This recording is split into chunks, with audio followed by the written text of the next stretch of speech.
एक सत्यनिष्ठ और समृद्ध व्यापारी जिसके पास धन, सम्मान और सफलता की कोई कमी नहीं थी।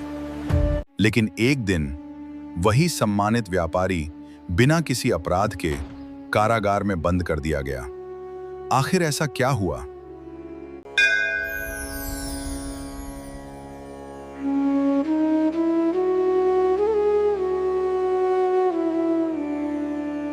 पिछले अध्याय में आपने देखा कि एक निर्धन लकड़हारा महात्मा की प्रेरणा से भगवान श्री सत्यनारायण का व्रत करने का संकल्प लेता है।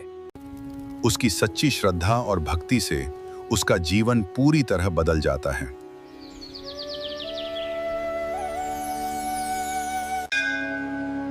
आइए देखते हैं साधु वैश्य की प्रेरणादायक कथा।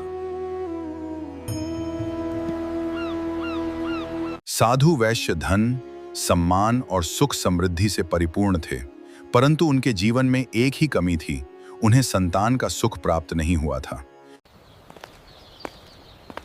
एक दिन साधु वैश्य ने अपने घर के बाहर से भगवान श्री सत्यनारायण की पूजा और भजन की मधुर ध्वनि सुनी।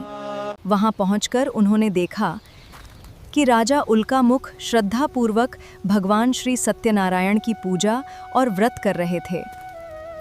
राजा उल्कामुख ने कहा, यह भगवान श्री सत्यनारायण का पावन व्रत है। इसे सच्ची श्रद्धा और विश्वास से करना चाहिए। जो मनुष्य श्रद्धापूर्वक यह व्रत करता है, भगवान श्री सत्यनारायण उसकी उचित मनोकामनाएं पूर्ण करते हैं तथा उसके जीवन में सुख, शांति और समृद्धि प्रदान करते हैं। अपने घर लौटकर साधु वैश्य ने अपनी पत्नी लीलावती को भगवान श्री सत्यनारायण के पावन व्रत का संपूर्ण महत्व बताया और अपना संकल्प भी सुनाया। समय बीतता गया। भगवान श्री सत्यनारायण की कृपा से लीलावती ने गर्भ धारण किया और पूरे परिवार में आनंद की लहर दौड़ गई। समय आने पर लीलावती ने एक सुंदर कन्या को जन्म दिया। उसका नाम कलावती रखा गया। पूरे घर में हर्ष और उत्सव का वातावरण छा गया।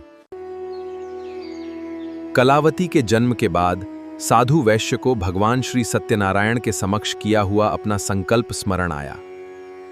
उन्होंने लीलावती से कहा, कलावती के विवाह के बाद हम भगवान श्री सत्यनारायण का व्रत अवश्य करेंगे। इस प्रकार व्रत कुछ समय के लिए टल गया। जब कलावती विवाह योग्य हुई, तब साधु वैश्य ने उसके लिए एक योग्य और सदाचारी वर की खोज प्रारंभ की। कुछ समय बाद साधु वैश्य को एक योग्य, सदाचारी और सुशील युवक मिला। उसे अपनी पुत्री कलावती के लिए उपयुक्त वर मानकर उन्होंने यह संबंध स्वीकार कर लिया। विवाह की व्यस्तताओं में साधु वैश्य भगवान श्री सत्यनारायण के व्रत का अपना संकल्प फिर पूरा न कर सके। उन्होंने सोचा कि उचित समय आने पर व्रत अवश्य करेंगे। कुछ समय बाद साधु वैश्य अपने नवविवाहित दामाद के साथ व्यापार हेतु समुद्री यात्रा पर जाने के लिए तैयार हुए। परिवार ने उन्हें शुभ आशीर्वाद दिया। भगवान का आशीर्वाद लेकर साधु वैश्य और उनके दामाद अपनी व्यापार यात्रा के लिए प्रस्थान कर गए। कई दिनों की यात्रा के बाद साधु वैश्य और उनके दामाद समुद्र तट पर स्थित विशाल बंदरगाह पहुंच गए। दोनों ने अपना व्यापारिक सामान जहाज पर रखवाया और शुभ समय देखकर समुद्री यात्रा आरंभ करने के लिए जहाज पर सवार हो गए। कुछ दिनों बाद वे एक समृद्ध नगर पहुंचे। वहां उनका व्यापार सफल होने लगा और उन्हें उत्तम लाभ प्राप्त हुआ। उसी नगर में एक रात्रि राजा के राजमहल में चोरी हो गई। पूरे नगर में यह समाचार तेजी से फैल गया। चोर सैनिकों के भय से राजमहल से चुराया हुआ धन साधु वैश्य के व्यापारिक सामान के पास छोड़कर अंधेरे में भाग गया। प्रातःकाल राजा के सैनिक ते हुए बंदरगाह पहुंचे। वहां साधु वैश्य के व्यापारिक सामान के पास राजकोष का धन देखकर उन्हें संदेह हो गया। सैनिकों ने बिना उनकी बात सुने साधु वैश्य और उनके दामाद को चोर समझकर बंदी बना लिया और राजा के सामने ले जाने लगे।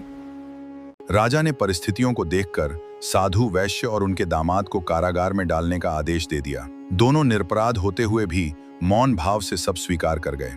राजा की आज्ञा से साधु वैश्य और उनके दामाद को कारागार में बंद कर दिया गया।